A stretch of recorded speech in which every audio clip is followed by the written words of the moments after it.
देख रहे हैं फास्ट न्यूज इंडिया में। हम स्वाति।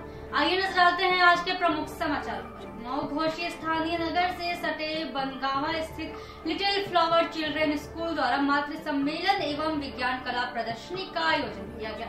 इस कार्यक्रम का उद्घाटन विद्यालय के संस्थापक विजय शंकर यादव द्वारा दीप प्रज्वलन कर किया गया। कार्यक्रम की शुरुआत कक्षा 1 के बच्चों द्वारा माँ ओ मेरी माँ समूह नृत्य के माध्यम से किया, तो वहीं सांस्कृतिक कार्यक्रम में कुछ बच्चों द्वारा कार्यक्रमों की प्रस्तुति ने माताओं का मन मोह लिया।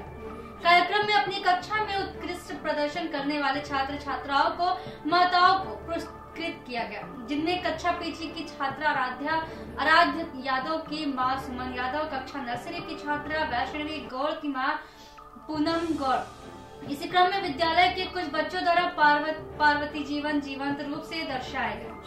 मऊ से हमारे संवाददाता ऋषि कुमार राय की रिपोर्ट। उद्देश्य है कि बच्चों की जो प्राथमिक पाठशाला कही गई है वो माँ का आंचल कहा गया है और बच्चा अपनी पहली सीख अपने माँ के गोद में सीखता है, तो इसलिए सबसे बड़ी भूमिका हमारी माँओं की है बच्चों के पालन पोषण और उसके आगे बढ़ाने में। विद्यालय सिर्फ एक माध्यम है, जितना भी ज्यादा से ज्यादा माएँ जागरूक होंगी उतना बच्चों का सर्वांगीण विकास होगा, ये मेरा मानना है। इसको ध्यान में रखते हुए हमने मातृ सम्मेलन कराया है और माताओं के उनको दायित्वों को और उनके कर्तव्यों को बताने का कार्य किया गया है, जिससे कि वो और जागरूक हो सके। बच्चे के पठन पाठन के बारे में उनको बताया गया है। सबसे बड़ी विडंबना है कि जब इंग्लिश मीडियम स्कूल एक खुलता है तो वहाँ पे गार्जियन हमारे सहमे हुए होते हैं कि प्रिंसिपल के ऑफिस में जाएंगे, डायरेक्टर के ऑफिस में जाएंगे और हम अपनी बात कह नहीं पाएंगे।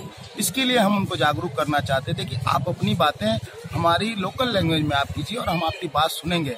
हमें इंग्लिश बच्चे को पढ़ाना है, ना कि उनके गार्जियन को पढ़ाना है। हम इंग्लिश मीडियम स्कूल बच्चे को आगे बढ़ाने के लिए, बच्चे का सर्वांगीण विकास करने के लिए चला रहे हैं, ना कि उनके अभिभावक को। अभिभावक हर क्षेत्र से आते हैं, पढ़े लिखे अभिभावक भी हैं, किसान हैं, मजदूर हैं। हर के बच्चे को पढ़ने का दायित्व है और हर को हमारे संविधान ने, जो डॉक्टर बाबा साहब भीमराव अम्बेडकर जी ने बनाया, वहाँ पे ये हमें आज़ादी मिली है कि हर बच्चा पढ़े और आगे बढ़े। इसके लिए उसके पिता के द्वारा किस तरह का कार्य किया जा रहा है, इससे कोई मतलब नहीं होता। तो हम ये उद्देश्य से कराए हैं कि गार्जियनों में ये अवेयरनेस आए कि वो स्कूल से जुड़ें, अपनी बातें कहें और फिर बच्चे का हम जो सर्वांगीण विकास की बात करते हैं उसके रास्ते पर हमारा कदम आगे बढ़े। बहुत से इंग्लिश मीडियम स्कूल ऐसे भी हैं जिनकी मदर और फादर अगर इंग्लिश नहीं जानते हो तो उनका एडमिशन नहीं होता। क्या आपके स्कूल में भी ऐसा कुछ है? जी बिल्कुल नहीं। मैं अपने को ये कहने में बहुत मुझे फक्र होता है कि मेरे जो ग्रैंड पेरेंट्स थे, जो मेरे दादाजी थे, वो किसान थे और वो पढ़े लिखे नहीं थे, लेकिन मेरे पिताजी को उन्होंने पढ़ाया और फिर वो जनरेशन बदलती गई। तो इसमें कहीं ऐसी बात नहीं होनी चाहिए, ये बिल्कुल खराब बात है और ये मेरे लिए शर्मनाक है कि स्कूलों पर इस तरह का कोई एलिगेशन लग रहा है कि वो अभिभावक के पढ़े लिखे होने की बात कर रहे हैं। अभिभावक का पढ़ा लिखा होना कोई जरूरी बात नहीं है। नगर पंचायत गुलर भोज उधम सिंह नगर उत्तराखंड अनीता दुबे चेयरमैन के पति तरुण दुबे से फास्ट न्यूज इंडिया की बात हुई और उन्होंने मीडिया के सामने आकर अपने नगर पालिका में किए गए कार्यों को उनके द्वारा बताया गया। उन्होंने चेक के विषय में अवगत कराया और जो 2 वार्ड बाद में नगर पालिका से जुड़े हैं एवं अपनी नगर पालिका सफाई अभियान के विषय से भी अवगत कराया। उत्तराखंड से हमारे संवाददाता शाहनूर अली की ये चेक बांटे गए हैं, उसके विषय में आप बताएं। देखिए, जो सर्वे हुआ था चुनाव से पहले 309 लोगों को 20-20 हजार रुपए उनके खाते में डाले गए और जब चुनाव के उपरांत जब हम लोग जीत करके वहां पहुंचे हैं तो हम लोगों ने, जब उन प्रार्थियों ने जो है अपना नींव भर दी थी, उसके उपरांत हमने 1 करोड़ 38 लाख रुपए उनके खातों में डाले, दूसरा चेक, और उसके साथ साथ जो बचे हुए लाभार्थी थे उन लोगों को भी हम लोगों ने जो है लगभग 60 लाख रुपए जो है 20-20 हजार रुपए करके उनके खातों में डाला है। सर, आपके वार्ड में जो और नए वार्ड जुड़े हैं उसके विषय में? हाँ, वार्ड नंबर 6 और 7 जो है बाद में जुड़े थे और उसके साथ साथ कोपा खास है वार्ड नंबर 2 का, वो भी जुड़े थे। उनमें भी हम लोगों ने प्रयास करके अनुभाग 2 में जाकर के देहरादून में माननीय मंत्री जी से मिल करके, अरविंद पांडे जी से, हमने जो है उनके लिए मकानों की व्यवस्था करवाई है। लगभग 500 आवासों की हमने डिमांड करी है ताकि गरीब लोगों को छत मिल सके। और साथ ही साथ हमने जो है 194 शौचालय के 2-2 हजार रुपए हमने लोगों ने उनके खाते में डाले थे और 30 लोगों ने अपने शौचालय पूर्ण करे, उनको 3,300 रुपए के हिसाब से अंतिम उनकी जो है धनराशि वो भी दे चुके हैं। उत्तराखंड में गदरपुर गैस एजेंसी के मैनेजर जगदीश सिंह से प्रधानमंत्री उज्ज्वला योजना के तहत उत्तराखंड से हमारे संवाददाता शाहनूर अली से हुई वार्ता की एक रिपोर्ट। मैं शाहनूर अली, आज हमारे गदरपुर के गैस एजेंसी के मैनेजर हैं जगदीश चंद जी से बात होगी। सर, आपसे ये जानना चाहते हैं जो गैस सिलेंडर बांटे जा रहे हैं प्रधानमंत्री योजना उज्ज्वला योजना के तहत, जो सिलेंडर जगह जगह बांटे जा रहे हैं, क्या इसका कोई चार्ज लग रहा है और अगर कोई भी इसका अप्लाई करे तो किस तरह से करे? इसमें सबसे पहले आपको बता दूं कि प्रधानमंत्री उज्ज्वला योजना के अंतर्गत ये जो कनेक्शन वर्तमान में जो कनेक्शन दिए जा रहे हैं, ये उन परिवारों के हैं जिन लोगों ने अभी तक उनके घर में गैस नहीं दी, जो गरीबी के कारण या पैसे ना होने के कारण नहीं ले सके थे। इसमें प्रधानमंत्री जी ने सभी उन परिवारों को जिनके पास अभी तक गैस का कनेक्शन नहीं था, उनको देने के लिए आदेश दिए हुए हैं, जिसमें हम उनके दोनों मियाँ बीवी के आधार कार्ड, राशन कार्ड की फोटोस्टेट और महिला के बैंक खाता ये ले रहे हैं। उसके बाद हम उसको ऑनलाइन अप्लाई कर रहे हैं। जैसे ही 4-5 दिन के बाद अप्लाई होकर पास हो जाता है, हम उनको तुरंत फोन करके बुला के उनको कनेक्शन देंगे।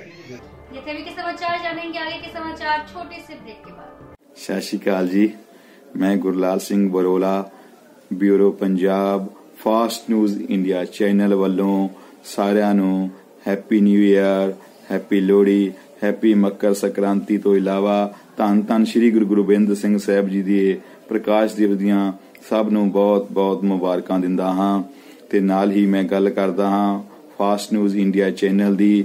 ਇਸ ਦੇ ਸਬਸਕ੍ਰਾਈਬਰ ਬਣੋ ਤੇ ਨਵੀਆਂ ਤਾਜ਼ਾ ਖਬਰਾਂ ਸੁਣੋ, ਫ੍ਰੀ ਵਿੱਚ ਗਿਫਟ ਤੋਂ ਇਲਾਵਾ ਇੰਸ਼ੋਰੈਂਸ ਵੀ ਪਾਓ और इस पूरे पंजाब विच इस दे रिपोर्टर ब्यूरो बनो ताकि आने वाले समय विच भ्रिष्टाचार नूं खत्म किया जा सके। इस चैनल दे नाल जुड़ के तुसीं 1000 तो लैके 1 लाख तक दी सैलरी भी प्राप्त कर सकते हो। सो मैं अज जरूरत है सानू भ्रिष्टाचार नूं खत्म करन दी। सो मैं यही बेनती करदा हां, मेरे नाल जुड़ो। पूरे पंजाब विच पूरे भारत विच साडा ये चैनल चल रहा है। मैं दोबारा फिर सारिਆਂ ਨੂੰ बहुत मुबारकां दिंदा हां। सत श्री अकाल, थैंक यू जी। ब्रेक के बाद एक बार फिर से आप सभी का स्वागत है। आइए नजर डालते हैं आगे के प्रमुख समाचारों पर। फर्रुखाबाद के लोहिया अस्पताल में बना रैन बसेरा का शुभारंभ 20 दिसंबर 2014 को तत्कालीन जिलाधिकारी NKS चौहान के द्वारा हुआ था, जो पूर्व सांसद मोहन गुप्ता ने निर्मित कराया था, जो अब गरीब और मजबूर का आश्रय का केंद्र बना है। जहां कड़ाके की ठंड में लोहिया अस्पताल में बने रैन बसेरा इंचार्ज कर्मचारी रोशन लाल इस क्षेत्र में ऐसे लोगों को खोजकर रैन बसेरा में ले जाकर सुनिश्चित तरीके से कंबल और बिछावन देकर ठंड से बचने के लिए रैन बसेरा में रुकने का आग्रह करते हैं। हालांकि इस कार्य को करने के लिए लोहिया अस्पताल के वर्तमान मुख्य चिकित्सा अधीक्षक डॉक्टर SP सिंह ने आश्वासन दे रखा है कि ऐसे लोगों को हर संभव मदद मुहैया कराया जाएगा। इस दौरान रैन बसेरा में आश्रय लिए कुछ लोगों में ऋषिपाल ग्राम नैगवा, विनोद नाथ ग्राम गिरुआ फार्म, अजीत औघरनाथ इत्यादि लोग मौजूद रहे। फर्रुखाबाद से हमारे संवाददाता मितेश कुमार सिन्हा की रिपोर्ट। क्या नाम है आपका? मनोज। कहाँ के रहने वाले हो? इटावा। इटावा से यहाँ क्या करने आए हो? आए हैं यहाँ पे महाराज को देखने। पेशेंट को देखने आए हो? हाँ। तो यहाँ रैन बसेरा में जो रह रहे हो, तो क्या यहाँ रैन बसेरा में कोई कॉस्ट भी ली जाती है आपसे? निःशुल्क सेवा है? हाँ। कंबल वगैरह ओढ़ने के लिए दिया जा रहा? सब कुछ दिया जा रहा। सब कुछ दिया जा रहा। क्या आप इस सेवा से संतुष्ट हो? हाँ। क्या नाम है आपका? हमारा नाम रोशन है। आप रैन बसेरा में किस पद पे हैं? हम केटेक रूम में पुराने विषय हम देख रहे हैं। तो क्या यहाँ जो आए हुए यात्री जो रुकते हैं रात्रि में, क्या उनसे कोई शुल्क भी ली जाती है? नहीं, ये निःशुल्क सेवाएं हैं। और हमारे जो डॉक्टर साहब SP सिंह हैं, इसमें मौजूदा मुख्य चिकित्सा अधीक्षक हैं, उन्होंने जनता के लिए निःशुल्क ईंधन और कंबल और बेड की निःशुल्क व्यवस्था मुहैया कराने के आदेश दिए हैं। तो कुल मिलाकर यह कहा जाए कि जो भी यहाँ पेशेंट के रूप में या भटके लोग रात्रि में आते हैं, हाँ। उन लोगों को निःशुल्क सुविधा आप देते हैं? हम निःशुल्क सुविधा उनको देते हैं। ओढ़ने बिछाने के लिए गद्दा है, रजाई है, हमारे पास कंबल भी है, गद्दा है सब, और ईंधन की हम पूरी व्यवस्था करे हुए हैं। तो यह कहा जाए कि जिले में जो भी गरीब व्यक्ति हैं, ऐसे व्यक्ति जिन लोगों को रहने और सोने का ठिकाना नहीं है, ठिकाना नहीं है, तो उन लोगों की मदद के लिए रैन बसेरा हमेशा तत्पर है। क्या आगे भी यह सुविधा चलती रहेगी? हाँ, ये सुविधा चलती रहेगी बराबर। 5 साल से यह सुविधा लोहिया हॉस्पिटल में चल रही है, और इस सुविधा के लिए साहब ने और सरकार ने हमारे सब साधन मुहैया कराने के आदेश जारी कर दिए हैं, ताकि जनता को किसी प्रकार की परेशानी ना हो। उत्तर प्रदेश लेखपाल संघ की प्रांतीय कार्य समिति की बैठक सदर तहसील गोरखपुर में आयोजक मंडल लेखपाल संघ गोरखपुर की ओर से आयोजित किया गया, जिसमें प्रदेश कार्यकारिणी के प्रदेशाध्यक्ष राम मूरत यादव व महामंत्री ब्रिजेश कुमार श्रीवास्तव संघ पूरे प्रदेश के पदाधिकारियों के साथ प्रदेश मीडिया प्रभारी सर्वेश यादव, जौनपुर के जिलाध्यक्ष संजय कुमार व जिला उपाध्यक्ष विकास सिंह, साथ ही समस्त पदाधिकारी, सोशल मीडिया मंडल प्रभारी व जिला मीडिया प्रभारी भी जोशीले अंदाज में अपनी मांगों के समर्थन में जोरदार आवाज बुलंद करते रहे, जिसमें राम बहाल सिंह मौर्य, बहाल कवि, सोशल मीडिया मंडल प्रभारी वाराणसी भी मौजूद रहे। वाराणसी से हमारे संवाददाता दीपक दुबे की रिपोर्ट।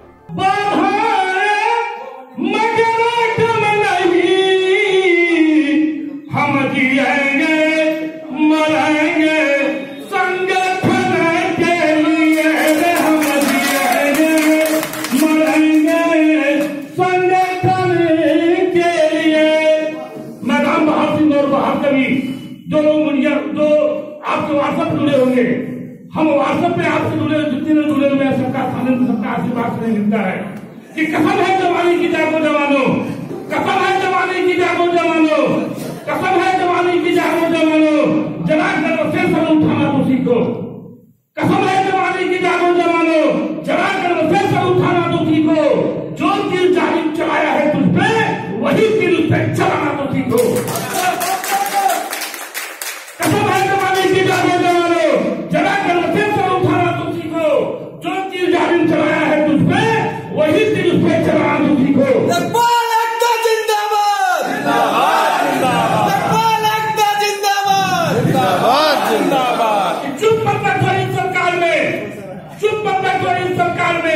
अपनी मांग मनवाना तो सीखो।